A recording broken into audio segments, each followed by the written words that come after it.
नमस्कार, मी शीतल खराडे. आपण पाहता श्रीगोंदा ऑल महाराष्ट्र न्यूज. आजची बातमी. धन्यवाद अध्यक्ष महोदय.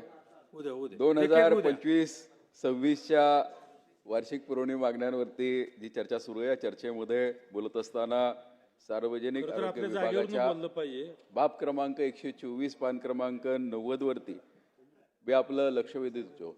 माझ्या मतदारसंघामध्ये नॅशनल हायवे लगत असणारं एक कोळगाव गाव आहे आणि या गावामध्ये गेल्या वर्षभरापासून आपलं उपकेंद्र उभं राहिलेलं आहे. इमारत पूर्ण झालेली आहे आणि फक्त पदनिर्मिती नसल्यामुळे तिथे ते उपकेंद्र आपल्याला सुरू करता येत नाही. त्याचबरोबर देवदैठणला माझी एका गावामध्ये PSC सेंटर उभं आहे, इमारत पूर्ण झालेली आहे. जवळजवळ 1.5 वर्ष झालं ती इमारत पूर्ण असून सुद्धा पदनिर्मितीमुळे ती सुद्धा सुरू करता येत नाहीये.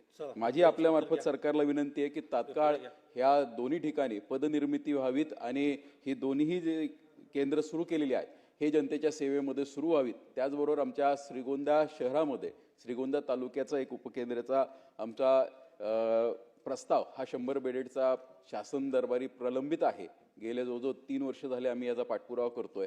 तो सरकारने तात्काळ त्याला मान्यता द्यावी ही आपल्या मार्फत सरकारला विनंती करतो. कारण तो उभा राहण्यासाठी महसूल खात्याने 5 एकर क्षेत्र हे सार्वजनिक आरोग्य विभागाला दिलेलं आहे. त्यामुळे नक्कीच याचा फायदा जर झाला, लवकरात लवकर हे केंद्र सुरू झालं, हे दवाखाना सुरू झाला तर याचा फायदा जनतेला होईल अशी अपेक्षा या ठिकाणी व्यक्त करून थांबतो. धन्यवाद. ठाकूर विक्रमजी पाचपुते.